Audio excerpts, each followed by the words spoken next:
Los mercados siguen pendientes de la evolución de la inflación, las decisiones de los bancos centrales, las tensiones geopolíticas que continúan generando movimientos en las principales divisas del mundo y por eso, como cada semana, ponemos el foco en el mercado Forex para entender qué está ocurriendo, qué factores están marcando el rumbo de los inversores y arranca con esto una nueva edición de Hablemos de Trading. Para ayudarnos a interpretar toda esta actualidad nos acompaña, como siempre, Gonzalo Cañete, estratega de ATFX. Gonzalo, un placer tenerte con nosotros. El placer es mío, Miriam.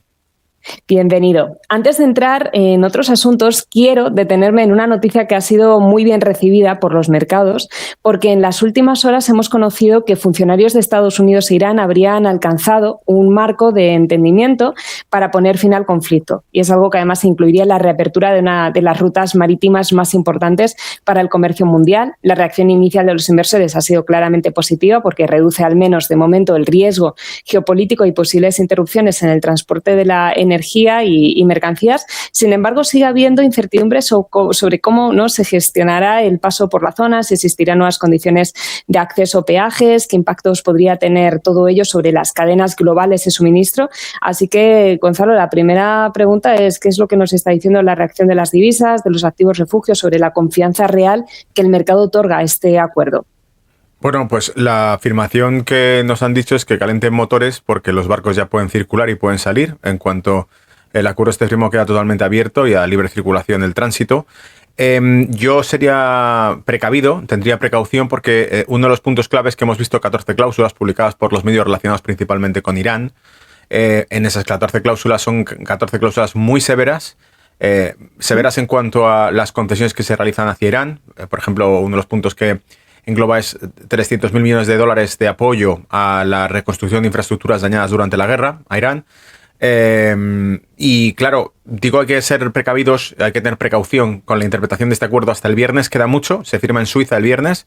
Quedan unos pocos días, unas pocas horas en las que podremos ver si existe algún tipo de interrupción o si existe algún tipo de matices. Digo esto porque la semana pasada, cuando ya se anunciaba que había un acuerdo, como dijo Donald Trump, que levantó y despertó el mercado, una de las claves es que los primeros conocimientos que tuvimos del acuerdo fueron desmentidos horas después por Donald Trump diciendo que eran fake news.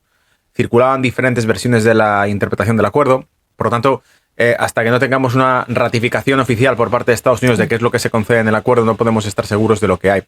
Segundo, el tema de que si la versión que circula es la que va a ser aceptada, esos 14 cláusulas que decíamos, por seguro, y de hecho ya ha habido pronunciamiento al respecto, Israel no lo aceptaría. No estaría de acuerdo con ello y de hecho Israel ya ha dicho que no va a cumplir con las cláusulas de abandono del territorio libanés, del sur del Líbano, ni de cesar los ataques contra Hezbollah, ni tampoco el abandono de los territorios, del resto de territorios ocupados en Oriente Medio, como pudiese ser Gaza o como pudiese ser Siria. Por lo tanto, ¿cómo afecta todo esto al mercado? El mercado es extremadamente optimista. Hemos visto gaps alcistas en equity, en renta variable, tanto Nasdaq, S&P 500, el mercado europeo también habría con gaps alcistas, aunque vemos como tras la apertura de los gaps alcistas hay ciertos avances y al poco rato paradas de los gráficos, paradas de los mercados, porque los operadores lo que están es pendientes en stand-by de ver algún tipo de reacción adicional que ratifique lo que estamos escuchando. Caídas a mínimos del crudo, el barril Brent al contado ha perdido los $85, que era la zona de soporte, y lo estamos viendo caer. De momento, insisto, en los futuros del oro subiendo al alza. Hay una cuestión que dijimos hace semanas y es que hay 4 activos, el dólar, la equity, la renta variable, la renta fija y las materias primas que están reaccionando con la guerra de Irán. La reacción que esperamos es, el inicio de la guerra de Irán provocó subidas del dólar, subidas de los rendimientos de los bonos, subidas del crudo, caídas del mercado de equity y caídas de los futuros del oro. La reversión de esa guerra, es decir, el que normalicemos ya de vuelta al mercado a una situación sin guerra, lo que esperaríamos sería debilitamiento del dólar, que es lo que hemos visto, una caída del índice dólar soportando por encima de 99,50 el propio índice. Subidas al alza de los pares contra el dólar, eurodólar, libradólar han subido al alza. Cuando no se esperaba técnicamente, a mí los gráficos me parecían extremadamente bajistas, han recuperado. El mercado del crudo pierde soportes incluso. El mercado del oro vuelve a tener una subida importante, a recuperarse, y los yields de los bonos estadounidenses caen. Todo esto indica un mensaje claro. El mensaje que está recibiendo el mercado es: ha terminado la guerra y ya está. Por eso digo precaución, porque esto es una situación no, digamos que no es estandarizada. Es una situación que está dirigida principalmente por las redes sociales de Donald Trump. Si algo sale mal, es un comentario en redes sociales que tuerza por completo el contexto y que nos dé una sorpresa en los mercados. No vamos a confiarnos. Y había una cuestión que quería hacerte antes de pasar al siguiente tema. Si finalmente se normaliza el tráfico marítimo, disminuye la presión sobre los precios de la energía, ¿esto podría modificar las expectativas sobre inflación y, en consecuencia, influir en las futuras decisiones de la Reserva Federal y de otros bancos centrales? Muy buena pregunta. Ese sería el objetivo. Es decir, solucionado esto, podríamos por fin aceptar que la poca inflación que hemos registrado es una inflación transitoria. El mensaje de los bancos centrales ha sido que la inflación registrada es una inflación transitoria. El propio Kevin Ward decía que no era partidario de mover tipos de interés motivados por cuestiones exógenas, como era la guerra de Irán, sino por cuestiones realmente internas a la estructura económica de Estados Unidos. Si esto se confirma, pues como has dicho, Miriam, realmente lo que nos hace es levantarnos la presión sobre una política monetaria contractiva, unos tipos de interés que van a subir, sobre una economía que ya padecía inflación y que se tambaleaba, porque no es una inflación motivada por el lado de la demanda, de sobrecalentamiento de una economía que consume, es una inflación motivada por el lado de la oferta, por una contracción o escasez de suministros, que es la que más preocupa porque es la que genera escenarios de estaflación. Inflación producida por una contracción de la oferta significa que no hay actividad económica, hay aumento de paro y además hay inflación. Es una tormenta perfecta de factores macroeconómicos que hacen que la economía entre en una espiral, por decirlo así. Si esto se soluciona, evidentemente nos aleja de ese escenario en el que nos podían subir los tipos y poner las cosas más difíciles. Sí, un cierto soplo de aire fresco, ¿no? Podemos decir. Hay una noticia también, Gonzalo, que quizás ha pasado como más desapercibida para el gran público, pero que podría tener ciertas implicaciones interesantes a largo plazo para los mercados financieros, porque Singapur ha anunciado un nuevo sistema de compensación para operaciones de oro físico y además su autoridad monetaria va a comenzar a ofrecer servicios de almacenamiento y custodia de oro para bancos centrales extranjeros a partir de octubre de 2026. Y así, a simple vista, podría parecer como una noticia muy técnica, ¿no? Pero algunos analistas ya la interpretan como un paso más en el intento de Asia por ganar peso dentro del sistema financiero internacional y en el mercado global del oro. Entonces, la primera pregunta que yo te quería hacer, Gonzalo, es esta: si estamos simplemente ante una mejora operativa para el mercado del oro o realmente estamos viendo una estrategia que va mucho más allá, es mucho más amplia de Singapur para competir con centros financieros tradicionales como pueden ser Londres o Nueva York. No, yo creo que es justo lo primero que has dicho, Miriam. Estoy completamente de acuerdo. Creo que es un cambio en el eje de pivotación. Vemos que Asia cada vez que adquiere más peso dentro de las finanzas internacionales. Es obvio, es el epicentro industrial del mundo. Ya lo es decir, no hay duda de eso. Las mayores industrias están en Asia. Ahora estamos viendo que el sector financiero se traslada para allá. Es simplemente eso.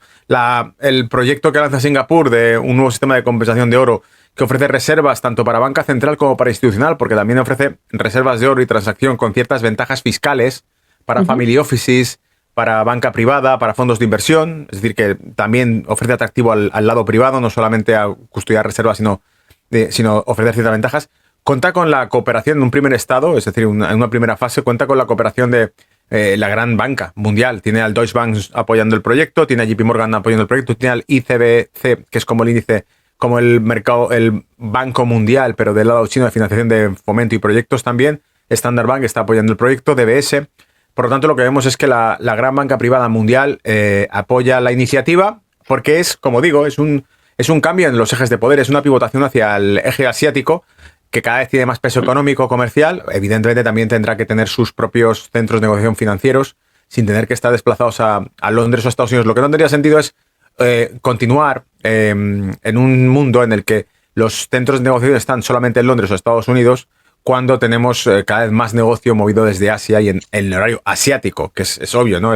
¿Para qué esperar la apertura de futuros del oro, por ejemplo, en el mercado británico, en el de Londres, que es como se decide la cotización oficial del precio del oro por futuros, por subastas, dentro del mercado? Creo que es a las 10:30 de la mañana, hora de Londres. ¿Para qué esperar eso si ya estamos en Asia y ya tenemos alguna cámara seria? Por otro lado, Singapur además tiene también estabilidad jurídica, un buen marco jurídico y estabilidad jurídica o estabilidad también política.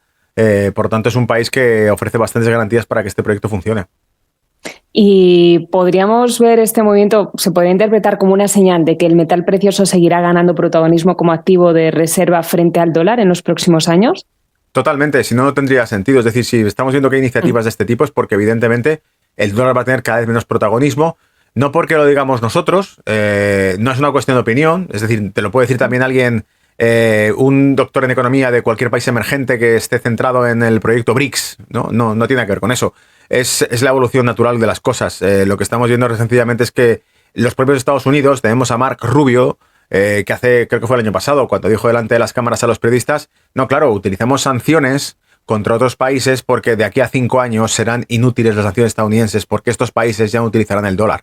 Esto lo ha dicho Mark Rubio, que es uno de los miembros de la administración, de los dos miembros, de los dos vicepresidentes que tiene J.D. Vance en un lado y a Mark Rubio en el otro, Donald Trump. Bueno, pues uno de los tipos que podría ser sucesor de Donald Trump dice eso abiertamente, ¿no? Es que el dólar en un futuro, de aquí a 5 años, ya no tendrá capacidad sancionadora al resto porque firman acuerdos sin utilizar el dólar, lo que nos lleva pues eso a los nuevos proyectos que lanza China con la plataforma Enbridge para sustituir al SWIFT, utilizando sistemas blockchain, sin intermediación. Todo este tipo de cosas están evolucionando, son infraestructuras, son andamiaje que se está creando para un nuevo sistema financiero. Nuevas tendencias a las que nos vamos a tener que adaptar en los próximos años. Y ahí también, Gonzalo, un tema del que quiero abordar, es una noticia que puede tener implicaciones como muy importantes para el futuro del sistema financiero internacional, porque en los últimos días ha vuelto a cobrar mucho protagonismo el proyecto Enbridge, que es una plataforma de pagos transfronterizos que está respaldada por varios bancos centrales, entre ellos el de China, Hong Kong, Tailandia, Arabia Saudí, y el objetivo es facilitar transferencias internacionales más rápidas y eficaces, que es algo que está ofreciendo pues una alternativa a los canales tradicionales dominados por el sistema SWIFT y por la infraestructura financiera basada en el dólar. Aunque todavía estamos lejos de hablar de un reemplazo del sistema actual, muchos analistas consideran ya que este tipo de iniciativas reflejan una tendencia cada vez más visible y es la búsqueda de mecanismos que permitan realizar transacciones internacionales con una menor dependencia también de la moneda estadounidense. ¿Hasta qué punto este tipo de plataformas representan una amenaza real, que es algo que hemos comentado hace un momento también, para la hegemonía del dólar, o por el contrario siguen siendo proyectos con un impacto limitado frente a la enorme ventaja que mantiene actualmente la divisa estadounidense? Vale, muy buena pregunta. Es un proyecto simbólico, pero completamente útil y práctico. Es decir, esto va a ocurrir, esto va a ir progresando. ¿A qué velocidad progrese? Es la respuesta inversa, o es la pregunta inversa a la pregunta de ¿va a ser para un día para otro? ¿Va a desaparecer el SWIFT y el sistema dolarizado? No va a ocurrir de un día para otro la desaparición del sistema dolarizado, porque lo que el dólar te garantiza es muchísima liquidez, facilidad de transacciones, pero lo que sí es cierto es que el sistema SWIFT está completamente anticuado. Es un sistema de mensajería interbancario donde están todos conectados y utilizan dólares exclusivamente.